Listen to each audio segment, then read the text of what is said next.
நாம் இன்னும் மனித உணவையே நம்ம உட்கொள்ளவில்லை. நாம் உண்ணுகிற உணவு எல்லாமே வித்தியாசமான உணவுகள். இது மனித உணவுகளுக்கு ரொம்ப இடைவெளி இருக்குது. இது மனித உணவுகள் பெரும்பாலும் இல்லைன்னு தான் சொல்லுவோம். எது மனித உணவே அல்லவோ அதை சாப்பிட்டு கொண்டு இருக்கிறோம். நாம் இன்னமும் மனித உணவுகளை நாம் இன்னும் சாப்பிடலை. ஒரு முழுமையான அந்த மனித உணவுகள் என்பது அது சாப்பிட்றதுக்கே கஷ்டம். அது சாப்பிட்றதுக்கு ரொம்ப கஷ்டம். நாம் இன்றைக்கி சாப்பிட்ற உணவு இருக்குல்ல, ரொம்ப ஈஸியான உணவு. இதை சாப்பிட்றதுக்கு கஷ்டமே பட வேண்டாம். அதனால்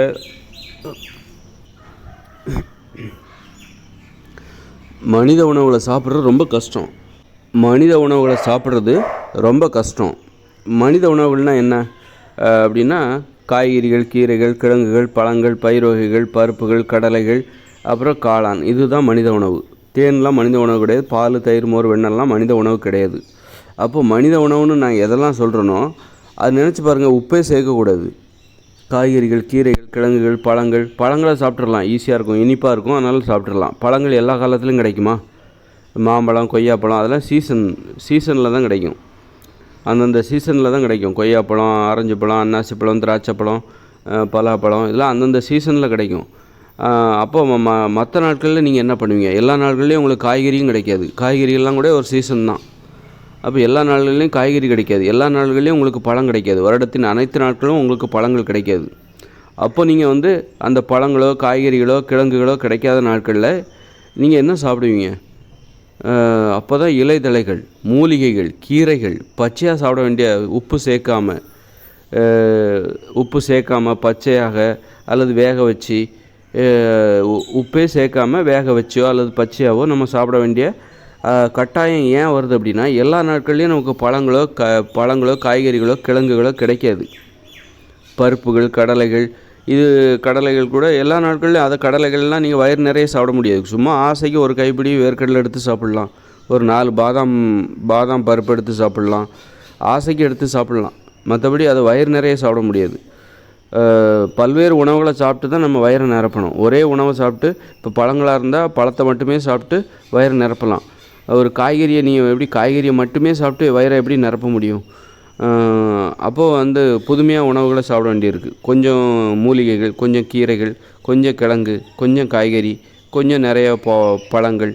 இந்த மாதிரி பழங்கள், காய்கறிகள் எல்லா நாளும் கிடைக்காது. கிழங்குகள் எல்லா நாளும் கிடைக்காது. இதெல்லாம் அந்தந்த சீசனில் கிடைக்கும். மற்ற நாட்களில் உன் வயிற்றை நிரப்ப நீ என்ன பண்ணுவேன்?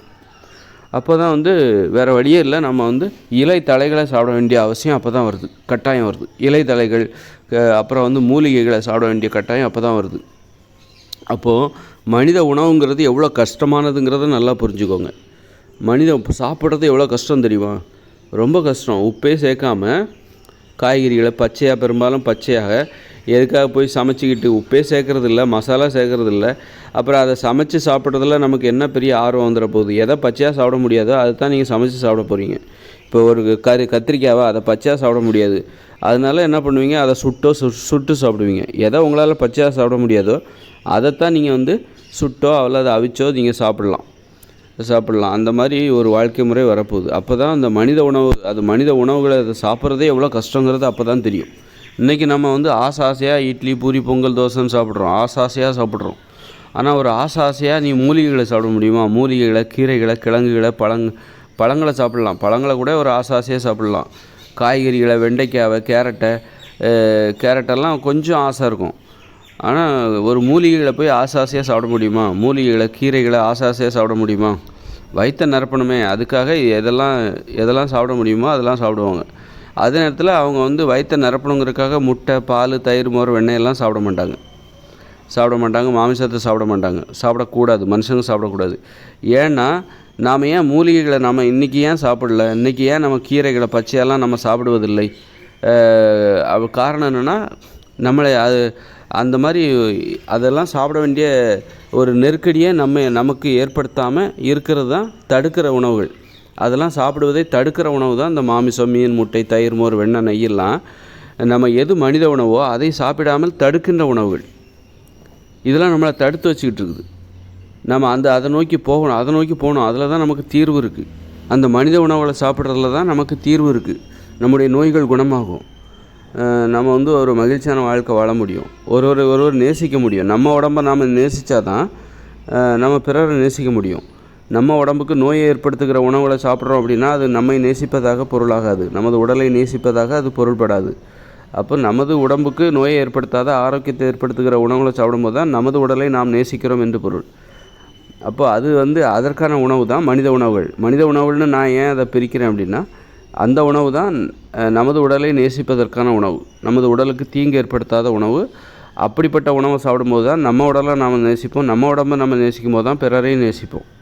அப்போ நம்மையும் பிறரையும் நேசிப்பதற்கு ஒரு உணவு முறை தேவைப்படுகிறது. அந்த உணவு முறை தான் நான் மனித உணவு முறை என பெயரிடுகிறேன். அப்போது அந்த நம்மையும் பிறரையும் நேசிப்பதற்காக நாம் சாப்பிட்ற அந்த உணவு இருக்குது பாருங்கள், அந்த உணவை நாம் சாப்பிடுவதற்கு நமக்கு இன்றைக்கி தடையாக இருக்கிறது எது? நம்ம அதை தான் தேடி போயிட்டுருக்கோம். இந்த மனுஷங்க வந்து என்னையும் நான் மற்றவங்களையும் நேசிக்கணும், எனது உடலையும் பிற உடலையும் நான் நேசிக்கணும், அந்த உணவை தேடி தான் மனுஷங்க போயிட்டுருக்காங்க, மனிதர்கள் போயிட்டுருக்காங்க. அப்போது அந்த உணவு தான் மனித உணவு முறை. அந்த உணவுக்கு போவதை எது தடுக்குது அப்படின்னா, நமது கவனம் எங்கே போகுது? இந்த இட்லி, பூரி, பொங்கல், தோசை அல்லது தானிய உணவு அல்லது இறைச்சி, மீன், பால், தயிர், மோர், வெண்ணெய் இதெல்லாம் வந்து நமது கவனத்தை திசை திருப்புது. நமது லட்சியத்தை நோக்கி, நமது லட்சியங்கிறது இது மனித உணவுகள் தான் நமது லட்சியம். அதை சாப்பிட்டா தான் நமக்கு வந்து தீர்வு ஏற்படும். அந்த மனித உணவுகளை மட்டுமே சாப்பிட்டா தான் நம்ம மனுஷங்களை நம்ம நேசிக்க முடியும், நம்மையும் நேசிக்க முடியும், பிறரையும் நேசிக்க முடியும். அப்போ அந்த உணவு தானே நம்முடைய லட்சியமாக இருக்கும். அப்போ அது வந்து சாப்பிட்றது கொஞ்சம் கஷ்டமாக இருக்கும். அப்போ அதை நோக்கி மனிதர்கள் போகும்போது நம்முடைய கவனத்தை திசை திருப்புற உணவுகள் தான் இந்த மாமிசம், பால், தயிர், மோர், வெண்ணெய், நெய்யெல்லாம் நமது கவனத்தை திசை திருப்புது, அங்கே போக விடாமல் தடுக்குது. அங்கே போகாத, என்னையை பாரு, நான் தான் அழகானவன், நான் தான் ருசியான உணவு, மீன் பாரு, என் மீன் என்ன சொல்லுது, என்னை ஏன்பா நீ இவ்வளோ கஷ்டப்படுற, எதுக்கு இலை தடைகளை போய் சாப்பிட்ற, என்ன பாரு 2 கிலோ இருக்கிறேன், ஒரு மீன் 2 கிலோ மீன் இது, என்னை வச்சு சுட்டு அவிச்சு சாப்பிடு அப்படின்னு சொல்லிவிட்டு அது நம்மளை கவனத்தை திசை திருப்புது. மாமிசம்லாம் நமது கவனத்தை திசை திருப்புது. எதுக்காக இலை தடைகளை போய் சாப்பிட போகிற, எண்ணெயை சாப்பிடு, ஒரு சொம்பு பால் எண்ணெய் குடிச்சிரு, உனக்கு வயிறு நிறைஞ்சிரும், என்கிட்ட பயங்கர ஆற்றல் இருக்குது, அது இருக்குதுன்னு சொல்லி போய் சொல்லிகிட்டு இருக்கோம். இதெல்லாம் நம்ம வந்து ஒரு சரியாக மனித உணவை நோக்கி நம்ம போயிட்டுருக்கோம். அதில் தான் நமக்கு எல்லா தீர்வும் இருக்குது. நம்ம சண்டை சச்சரவுகள் இல்லாத ஒரு வாழ்க்கை, நம்மையும் பிறரையும் நேசிக்கின்ற ஒரு வாழ்க்கை, நோய்கள் இல்லாத ஒரு வாழ்க்கை, அது வந்து எப்போ சாத்தியம் அப்படின்னா மனித உணவுகளை மட்டுமே சாப்பிடணும். அப்போ அதை நோக்கி நம்ம போகும்போது நம்மளை போக விடாமல் தடுக்கிற உணவுகள் தான் எது? இந்த தானிய உணவு, உப்பு கலந்து சமைக்கப்பட்ட உணவு, அப்புறம் வந்து மாமிசம், மீன், தயிர், மோர், வெண்ணெய், நெய் இதெல்லாம் என்ன பண்ணுது? சரியான ஒரு உணவு முறையை நோக்கி நம்ம முன்னேறிக்கிட்டு இருக்கும்போது ஒட்டுமொத்த மனித இனத்தையே ஒரு சரியான உணவு முறையை நோக்கி நம்மளை போக விடாமல் நம்மளுடைய கவனத்தை திசை திருப்பி நம்மை தடுக்கின்ற ஒரு முயற்சியை தான் இந்த உணவுகள் நம்ம செஞ்சிட்ருக்கு. நம்ம நம்மளை வந்து சரியான ஒரு எல்லையை நோக்கி போக விடாமல், சரியான இலக்கை நோக்கி அடைய விடாமல் நம்மை தடுக்கின்ற உணவுகள், நம்ம காலை பிடிச்சி இழுக்கின்ற உணவுகள் தான் நாம் இப்போ சாப்பிட்டுட்ருக்கோம். நம்ம சாப்பிட்டுட்ருக்கிறதுலாம் நமக்கு கெடுதல் செய்யக்கூடியது, நமது கவனத்தை திசை திருப்பி நம்மளை வந்து அழிவை நோக்கி அழைத்து செல்லக்கூடிய ஒரு உணவுகள். நம்ம இன்னும் மனித உணவுகளை நம்ம இன்னும் சாப்பிட ஆரம்பிக்கல. முழுக்க மனித உணவுகளை சாப்பிடணும். அப்போ தான் மனித வாழ்க்கைன்னா என்ன தெரியும், மனித வாழ்வில் உள்ள ஒரு சிறப்பு என்னன்னு தெரியும். அப்போ தான் தெரியும். அதை அடைஞ்சிடக்கூடாது, மனுஷங்க உணர்ந்துடக்கூடாது, நல்ல விஷயத்தை தெரிஞ்சுக்கிட்டாங்கன்னா அப்போது இதெல்லாம் வந்து ஒரு கெட்ட உணவுகள், நமக்கு கெடுதல் செய்யக்கூடிய உணவுகள், நல்லதை நோக்கி நம்மளை முன்னேற விடாமல் தடுக்கக்கூடிய உணவுகளை தான் நம்ம இன்றைக்கி சாப்பிட்டுட்ருக்கோம். நம்ம இன்னும் மனித உணவுகளை சாப்பிட ரொம்ப கஷ்டம். இந்த காய்கறிகள், கீரைகள், கிழங்குகள், பழங்கள், பயிர் வகைகள் உப்பு சேர்க்காமல் சாப்பிட்றது ரொம்ப கஷ்டம். மூலிகைகள், கீரைகள், இலை தழைகள் இதெல்லாம் சாப்பிட்றது ரொம்ப கஷ்டம். உப்பே சேர்க்காமல் இதை மட்டுமே நம்ம வந்து சாப்பிட்ணும் அப்படின்னா நினச்சி பாருங்கள், எவ்வளோ கஷ்டம் இல்லை, பயங்கர கஷ்டம். அதை யாரும் இந்த உலகத்தில் இப்போ இன்னை வரைக்கும் அதை சாப்பிட ஆரம்பிக்கல.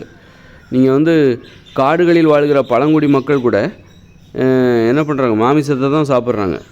மாமிசத்தை வேட்டையாடி அவங்களுக்கு கூட அந்த மனித உணவுகளை சாப்பிட்ணும், அது அவ்வளோ கஷ்டமான உணவு. அதை கூட அவங்களால சாப்பிடலாம் முடியாது. யாராலையும் இன்னும் சாப்பிடவே ஆரம்பிக்கலை. மனுஷங்களே அதுக்கு அந்த கஷ்டமான அனுபவத்தை நோக்கி தான் நம்ம போகிறோம். வேறு வழியே இல்லை. அப்படி வாழ்ந்து தான் அதை சாப்பிட்டு தான் ஆகணும். அது உனக்கு பிடிச்சிருக்கோ இல்லையோ, மனித உணவுகளை நீ சாப்பிட்டு தான். அப்போ தான் உனக்கு தீர்வு இருக்குது. உன் உடம்பு ஆரோக்கியமாக இருக்கும், நோய்கள் வராது, மனித வாழ்வில் அன்பு பாசம்லாம் பெருகும். ஏன்னா உடம்பு ஆரோக்கியமாக இருந்தால் தான், ஆரோக்கியம் தருகிற உணவுகளை நீங்கள் சாப்பிட்டா தான், உங்கள் உடம்பை நீங்கள் நேசித்தா தான் பிறரையும் நேசிக்க முடியும். நேசிப்பதற்கான உணவு. இப்போ நம்ம சாப்பிட்ற உணவெல்லாம் சண்டை போடுவதற்கான உணவு. பிறரோடு சண்டை போடுவதற்கான உணவுகளை தான் நம்ம இன்றைக்கி சாப்பிட்டுட்ருக்கோம். பிறரை தன்னையும் அழித்து கொண்டு பிறரையும் அழித்து கொள்கிற அழிக்கின்ற உணவுகளை தான் நம்ம இன்றைக்கி சாப்பிட்டுட்ருக்கோம். அதனால் நாம் இன்னும் நேசிப்பதற்கான ஒரு உணவை நாம் சாப்பிடவில்லை. உணவை மாற்றினால் மட்டும்தான் நீங்கள் பிறரை நேசிக்க முடியும், உங்களை நீங்கள் நேசிக்க முடியும். அதனால் அப்போது நம்ம இன்னும் மனித உணவே நம்ம இன்னும் சாப்பிடல. நாம் சாப்பிட்டுட்ருக்கிறது சும்மா ரொம்ப ஈஸியான உணவை தான் நம்ம சாப்பிட்டுட்ருக்கோம். அதனால் ரொம்ப ஈஸியான உணவை தான் நம்ம சாப்பிட்டுட்ருக்கோம். இதெல்லாம் இந்த உப்பு போட்டு சமைச்சு ரொம்ப ஈஸியாக இருக்கணும், சுவையாக இருக்கணும், ஆசையை தூண்டணும், அப்படிப்பட்ட உணவை தான் நம்ம. ஆனால் வெறுப்பாக இருக்கும் உணவு மேலே. இந்த மனித உணவுன்னு நான் எதெல்லாம் சொல்கிறேனோ அதை மட்டுமே சாப்பிட்டா உங்களுக்கு வெறுப்பாக இருக்கும், உணவு மீதே வெறுப்பாக இருக்கும்.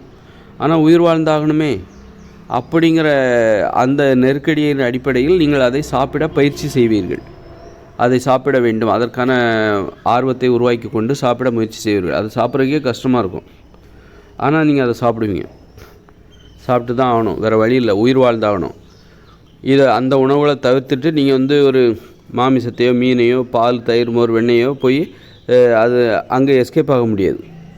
இந்த மாதிரியான மனித உணவுகளை சாப்பிட்டே ஆகணும் அப்படிங்கிற அந்த கட்டாயத்தை தவிர்ப்பதற்காக, அந்த நெருக்கடியை எதிர்கொள்வதற்கு உங்களுக்கு துணிவில்லை அப்படிங்கிறதுக்காக நீ அழுந்து தப்பிச்சு போய் மீண்டும் ஒரு தானிய உணவுகளையோ அல்லது மாமிசம் மீன் முட்டை தயிர் மோர் வெண்ணெய் இது போன்ற உணவுகளையோ நீங்கள் சாப்பிட தப்பிக்கவும் முடியாது.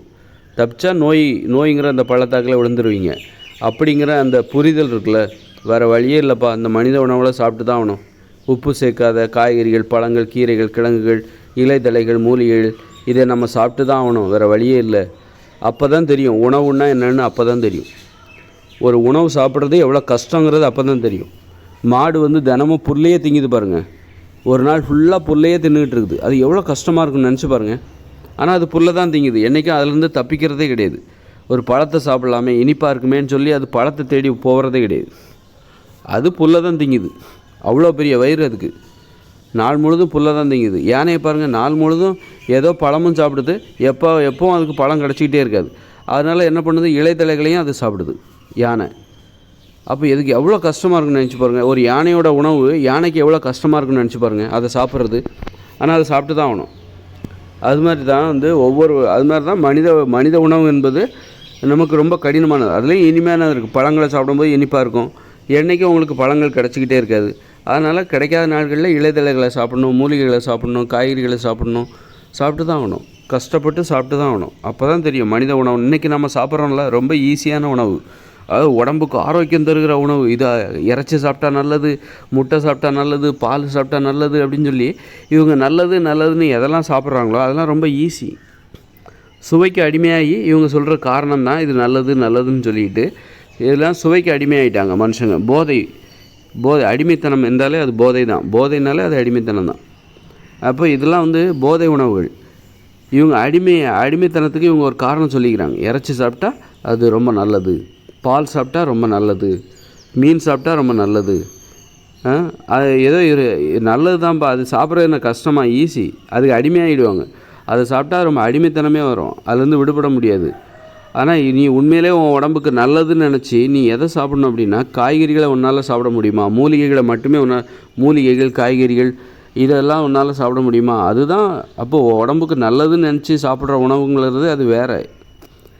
காய்கறிகளை, மூலிகைகளை, பழங்களை, பயிர் வகைகள், கடலைகள், பருப்புகள் அதை நீ சாப்பிடு. நல்லதுன்னு நினச்சி நீ நல்லது நினைக்கிறல்ல, உன் உடம்புக்கு நல்லதுன்னு நினைக்கிறல்ல, அதுக்கு பொருத்தமான உணவுகளே இந்த காய்கறிகள், கீரைகள், கிழங்குகள் தான். அதை சாப்பிட முடியுமா உன்னால்? இலைத்தழைகள், மூலிகைகளை சாப்பிட முடியுமா? அப்போ அதை நீ சாப்பிட்டு காட்டு. அப்போ தான் நீ உடம்புக்கு நல்லதுன்னு நீ நினைக்கிறல்ல. அந்த நினைப்பே எவ்வளோ கஷ்டமானது, அந்த நினைப்பை நடைமுறைப்படுத்துறது எவ்வளோ கஷ்டமானதுங்கிறது அப்போ தான் உனக்கு தெரியும்.